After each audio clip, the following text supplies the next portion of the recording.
कक्षा 10वीं में हम रासायनिक अभिक्रिया एवं रासायनिक समीकरण में पहला अध्याय था, उसमें हम कुछ अभिक्रियाओं के प्रकार पढ़ रहे थे।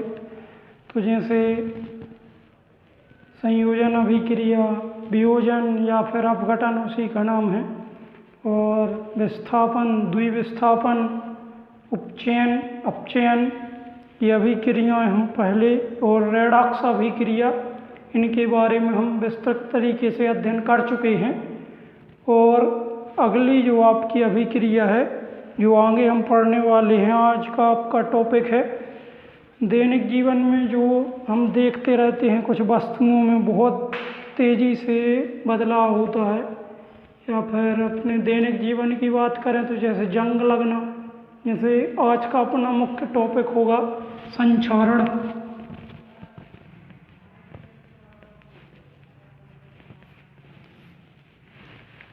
संक्षारण मतलब एक जंग लगने वाली प्रक्रिया है। देखा होगा जब हम लोहा खरीदते हैं तो उसमें बहुत चमक होती है। जब हम लोहा खरीदते हैं तो उसमें बहुत चमक होती है, लेकिन कुछ दिनों पश्चात, कुछ वक्त बाद देखा होगा आपने, उसके ऊपर एक भूरे रंग की ललिमा युक्त परत लग जाती है। और ललिमा युक्त पदार्थ जो परत होती है वो जंग कहलाती है। और उस जंग से बचाने के लिए देखा होगा आपने बहुत सारी पेंट, मतलब उसमें जो लोहे की वस्तुएं होती हैं उनको पेंट करते हैं। तो यहाँ पर हम यही पढ़ने वाले हैं कि आखिर ये संक्षारण की क्रिया कैसे संपन्न होती है और कौन कौन सी धातुएं हैं। अधिकांशतः ये क्रिया धातुओं में ही होती है। और कौन कौन सी धातुएं हैं जिसमें, जैसे हमने पढ़ा कि लोहा भूरे रंग का हो जाता है, और सी लोहे की, मतलब और ऐसी कई धातुएं हैं जिनके रंग में बदलाव आता है संक्षारण के कारण या फिर जंग लगने के कारण। तो आज का अपना प्रमुख टॉपिक है संक्षारण। संक्षारण में देखा होगा जैसे जो धातु है, जैसे बाई चांस मान के चलो ये धातु है, धातु के चारों ओर वायु होती है। देखा होगा आपने संक्षारण की क्रिया अधिकांशतः ऐसे मौसम में होती। गर्मियों के टाइम में ज़्यादा जंग नहीं लगती, ज़्यादा संक्षारण नहीं होता, क्योंकि लोहे की वस्तुएं जो होती हैं या फिर अन्य धातुओं की वस्तुएं, उनके पास नम वायु, आर्द्रता या फिर अम्ल उसके संपर्क में नहीं आता है। जब धातुएं नम वायु, अम्ल और आर्द्रता के संपर्क में आती हैं तो उसकी सतह पर एक परत बन जाती है, और इसी क्रिया को हम जंग लगना या फिर संक्षारण कहते हैं। ध्यान रखना, जब कोई धातु, या फिर अगर इसकी सटीक परिभाषा दें तो जब कोई धातु अपने आसपास अम्ल, नम वायु, आर्द्रता के संपर्क में आती है तो उसके ऊपर एक परत चढ़ जाती है, और जिसे हम संक्षारण या फिर जंग लगना कहते हैं। संक्षारण या फिर जंग लगना, ये उदाहरण आपने अधिकांशतः अपने घर में या आसपास देखे होंगे। जैसे कुछ उदाहरण मैं बता सकता हूँ आपके, जैसे यही उदाहरण हो गया लोहे में जंग लगना। लोहा भी एक धातु है, लोहे के संपर्क में जैसे ही नम वायु आती है या फिर अम्ल या फिर आर्द्रता, नमी युक्त वायु आती है, एक तो उसके ऊपर एक परत चढ़ जाती है। देखा होगा आपने लाल भूरे रंग की। तो ये जो क्रिया संपन्न हो रही है आपकी आंखों के सामने होती है, लंबे समय में होती है, फास्ट नहीं होती है ये क्रिया। तो ये संक्षारण ही होता है। जैसे चांदी के ऊपर देखा होगा, चांदी के जब हम आभूषण खरीदते हैं, आभूषण खरीदे जाते हैं चांदी के, तो उनका रंग बदलने लगता है, धीरे धीरे उनका रंग बदलता जाता है और वो काली पड़ जाती हैं। इसलिए उनकी सफाई की जाती है, साफ करवाते हो आप सोनी से। और कॉपर के ऊपर हरे रंग की परत चढ़ जाती है। कॉपर में तो कॉपर अत्यधिक क्रियाशील नहीं है, लेकिन लंबे समय के पश्चात, इसलिए ऐसे वस्तुओं के आभूषण बनाए जाते हैं। जैसे सोना और चांदी, सोना स्वतंत्र अवस्था में होता है, इन तो इनके ऊपर जंग नहीं लगती है, संक्षारण की क्रिया नहीं होती है, इसलिए इन वस्तुओं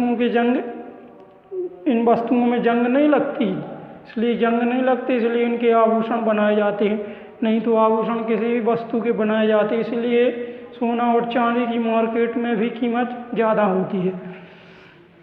तो ये हो गया आपका संचरण। अगर इसकी सटीक परिभाषा दें तो कोई धातु अपने आसपास नम वायु, आर्द्रता या फिर अम्ल के संपर्क में आती है तो उसके ऊपर एक परत चढ़ जाती है, जिसे हम संचरण कहते हैं। और संचरण के उदाहरण जैसे लोहे पर जंग लगना, चांदी के ऊपर की परत काली होना और कांपर की परत का हरा होना, ये संचरण के उदाहरण हैं। और अगला जो आप जैसे आपने देखा हो, और अगर इसे डिटेल से जाने तो देखा होगा संचरण के कारण जो लोहा खराब हो जाता है उसको गलालनी में गवर्नमेंट को जो लोहा लंगड़ वाले आते हैं, देखा होगा आपने, वो खरीद के ले जाते हैं। जब वो वहाँ पर जाता है कारखानों में तो उसको गलाने में बहुत ज़्यादा पैसा इन्वेस्ट होता है, बहुत ज़्यादा खर्च होता है। इसलिए जो भी हम अपने मकानों में या फिर उपयोग में लोहे की वस्तुएं या फिर धातु की वस्तुएं लाते हैं, उनके ऊपर हमें पेंट अवश्य करना चाहिए, नहीं तो वो जल्दी खराब हो जाएंगे। अगला अपना टॉपिक होगा विकृत गंधिता।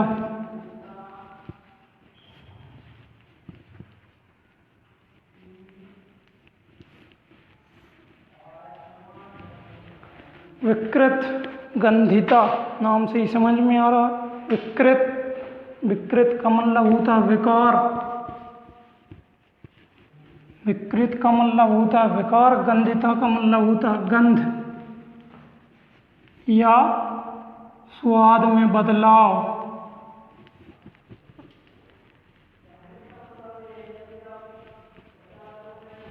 स्वाद में बदलाव, विकार हो जाता है। विकृत का मतलब होता है विकार, या फिर बोलें तो हानि, विकार या हानि। विकृत गंधिता तब संपन्न होती है जब जैसे कोई खाद्य पदार्थ होते हैं, तेल या वसायुक्त पदार्थ, अगर उदाहरण लें जैसे घर की ही सामग्री का उदाहरण ले लो, कोई भी है, जैसे घर पर आप प्रतिदिन खाना खाते ही होंगे, देखा होगा जैसे आप तेल में पापड़ तलते हैं, सेकते हैं, तो लंबे समय पश्चात जब उसे वायु या फिर उसे बंद बॉक्स में बंद करते हैं या फिर अगर आप ऐसे ही रखा रहने देते हैं तो कुछ समय बाद जब वो सिकता तब तो उसका स्वाद सही होता है, लेकिन लंबे समय तक वायु के संपर्क में होने के कारण उसका स्वाद बदल जाता है। स्वाद बदलने का कारण यही कारण है विकृत गंधिता, उसमें से गंध आने लगती है, उसका स्वाद अलग प्रकार का होता है, वो खाने में अच्छा नहीं लगता, मतलब उसमें बेकार हो जाता है, स्वाद में भी बदलाव हो जाता है। इस प्रकार इसे भी हम विकृत गंधिता कह सकते हैं, क्योंकि क्या होता है कि जो तेल युक्त सामग्री होती है या फिर वसा युक्त सामग्री होती है तो वो उपचयित हो जाती है। उपचयन अगले टॉपिक में हमने पढ़ा था, उपचयन की परिभाषा। उपचयित हो जाती हैं। उपचयित मतलब होता है ऑक्सीजन की वृद्धि।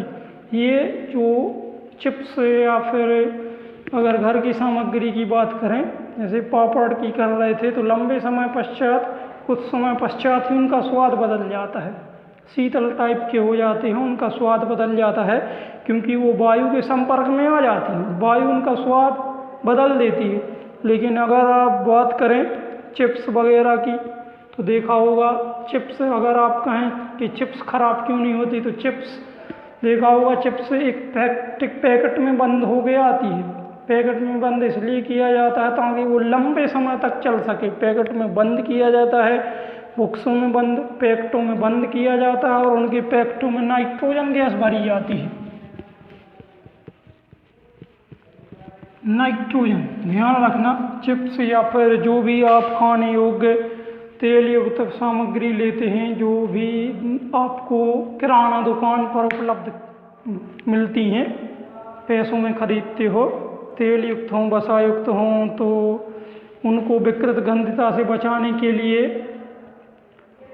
उसमें पैकेट के अंदर नाइट्रोजन गैस भरी जाती है, क्योंकि नाइट्रोजन गैस उसे ख़राब होने से बचाती है, ताकि वो चिप्स या फिर जो आप खाते हो वो लंबे समय तक चल सके। उसका लंबे समय ताकि, क्योंकि देखा होगा घर पर बनाया हुआ भोजन तो कुछ ही घंटों में खराब हो जाता है, उसका स्वाद बदल जाता है। विकृत मतलब होता बेकार, और गंध मतलब होता स्वाद में, विगंधिता मतलब होता स्वाद में परिवर्तन या उसमें से गंध का आना। इसीलिए चिप्स के जो पैकेट होते हैं उनमें नाइट्रोजन गैस भरी जाती है, ताकि लंबे समय तक वो पैकेट के जो चिप्स हैं वो लंबे समय तक बेचे जा सकें। अगर इसकी सटीक परिभाषा देखें तो बनेगी इसकी तेल एवं वसायुक्त खाद्य पदार्थ। जब वायु शब्द यहाँ पर बहुत उपयुक्त है, क्योंकि वायु के संपर्क में ही आने से वो खराब होते हैं, इसलिए चिप्स को पैकेटों में बंद किया। अगर इसकी सटीक परिभाषा देखें तो तेल एवं वसायुक्त खाद्य पदार्थ जब वायु या ऑक्सीजन के संपर्क में आते हैं तो उपचयित हो जाते हैं। उपचयित मतलब उनमें ऑक्सीजन की वृद्धि हो जाती है, उपचयित हो जाते हैं, उनका स्वाद बेकार हो जाता है, उनका स्वाद में बदलाव हो जाता है और गंध आने लगती है। यही विकृत गंध, और वो विकृत गंधी हो जाते हैं, और इस प्रक्रिया को हम विकृत गंधिता कहते हैं। अगर ग्राफ द्वारा टाइप, एक रिएक्शन टाइप द्वारा दर्शाएं तो जैसे तेल एवं वसायुक्त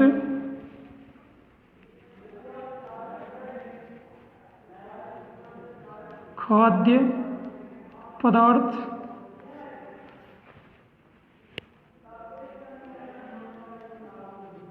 वायु से क्रिया करते हैं और विकृत गंधी। अगर इसको समझें तो तेल एवं वसायुक्त खाद्य पदार्थ जब वायु एवं ऑक्सीजन के संपर्क में आते हैं तो उनका स्वाद और गंध बदल जाता है, और स्वाद एवं गंध बदलने को विकृत गंधी कहते हैं या फिर विकृत गंधी हो जाते हैं, और इस पूरी प्रक्रिया को हम विकृत गंधिता कहते हैं।